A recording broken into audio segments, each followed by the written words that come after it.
سوف نبقى هنا كي يزول الألم سوف نحيا هنا سوف يحلو النغم موطني موطني موطني موطني ذا الفداء موطني موطني موطني موطني يا أنا. Sami'na wa ata'na. Kami dengar ya Allah, langsung kami taati. Selanjutnya potongan keempat dari hadis adalah jawaban Nabi SAW. Tunaikanlah hak yang menjadi kewajiban kalian. Di situ ada footnote ditulis nomor 79, yakni kalian melaksanakan kewajiban kalian seperti taat kepada mereka. Maksudnya para pemimpin. Sekarang pemimpinnya zalim. Apa tugas kita? Ya kita jalankan apa yang Allah perintahkan. Kita kan disuruh patuh. Ya patuh saja selama bukan maksiat. Dan tidak melawan mereka. Nggak usah kita ribut. Ya. Kita coba berusaha menasihatin, meluruskan. Gitu. Saya katakan, kata penulis, hal ini dibatasi selama mereka tidak menampakkan kekufuran yang nyata. Sebagaimana yang ada dalam hadis Ubadah yang sahih. Ya. Maksudnya adalah, kalau pemimpin itu betul-betul sampai pada kekufuran, seperti misalnya menutup masjid. Gak boleh ada sekolah Islam, gak boleh ada masjid. Melarang umat Islam ibadah itu lain. Dia sudah menahan orang untuk ibadah kepada Allah SWT, itu hukumnya berbeda. Tapi kalau kita masih boleh sholat, kita masih bisa puasa, kita masih bisa sedekah, kita masih bisa majelis ilmu, udahlah, doakan supaya dapat hidayah. Ya. Dan jangan perbanyak musuh ya. Ini yang saya pernah jelaskan. Banyak orang subhanallah di Indonesia ini kayak jadi seperti kacang goreng saja ya. Membicarakan orang, pemimpin-pemimpin. Dicaci maki fisiknya, caci maki mukanya, caci maki apanya. Terus kalau kita tidak bisa ketemu dan tidak bisa minta maaf di dunia. Yakin gak kalau kita ini akan ketemu di akhirat? Itu keyakinan seorang muslim loh. Ketemu. Pernah Urwah bin Zubair rahimahullah menemui seorang anak muda mencaci maki Hajjaj bin Yusuf. Hajjaj bin Yusuf ini pemimpin yang zalim waktu itu. Orang yang tidak sefaham dibunuh sama dia. Walaupun ulama, dia nggak pusing. Gitu kan? Maka anak muda ini caci maki terus kerjanya. Dicaci maki pemimpin itu, Hajjaj ini. Dia begini, dia begini, dia begini. Oleh Urwah bin Zubair dipegang tangannya. Kata Urwah, wahai saudaraku, jaga lisanmu. Ya. Sesungguhnya, kamu... Ya, dan orang yang sedang kau bicarakan akan ketemu hari kiamat.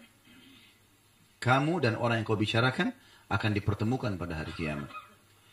Kalau ada orang yang ada orang yang dizalimi oleh Hajjaj, oleh pemimpin sekarang ini, namanya dia Hajjaj kebetulan. Dia ada orang yang dia zalimi, maka pasti Allah akan memberikan hak orang yang terzalimi darinya. Mau nggak mau, Allah akan hukum dia. Tetapi jangan lupa, Allah pun akan memberikan Hajjaj hak-hak dari orang yang menzaliminya. Sekarang dia zalim nih, diambil tanahnya orang, dia segala macam. Oke, dia dihukum sama itu. Kita gunjing dia, kita juga dosa kan?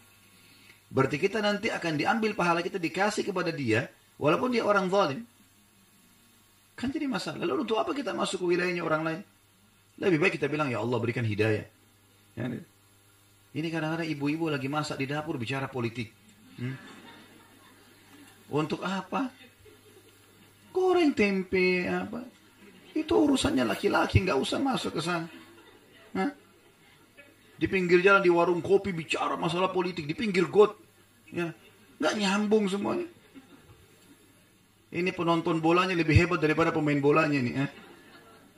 Begitu tendangan bolanya gagal, bodoh gitu ya. Padahal sebenarnya dia kalau masuk tendang belum tentu bisa. Sekarang ibu-ibu saya tanya, kalau seandainya rumah kita berantakan rumah ini, lalu kita mau bersihin, di sini berantakan, sana berantakan, tumpah segala macam. Rumah ini sebesar ini saja, taman kita lagi banyak rumputnya, kita mau kerja sendirian. Berapa lama dibutuhkan waktu? Capek atau tidak?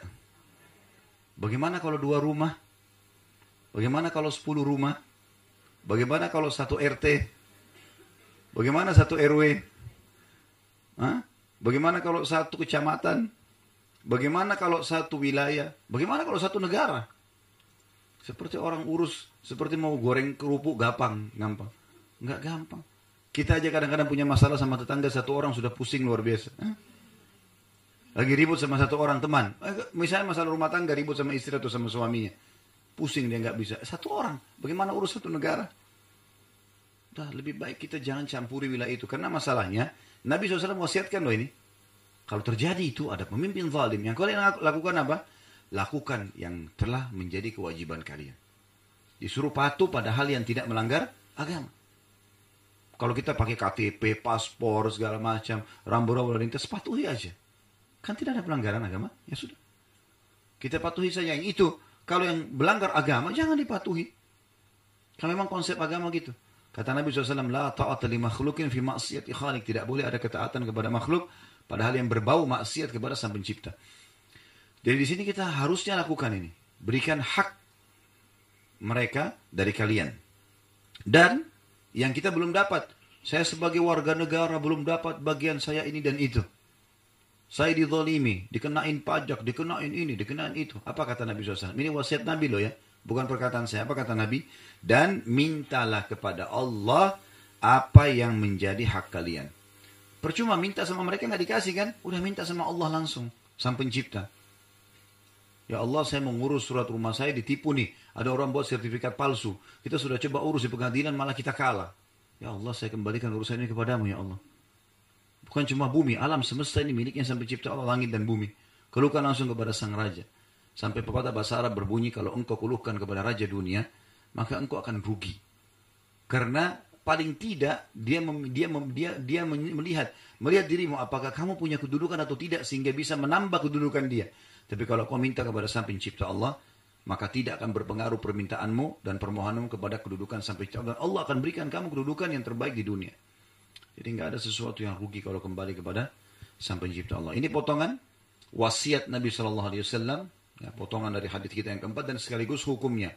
Jadi kalau kita menghadapi permasalahan seperti ini, kita coba menjalankan tugas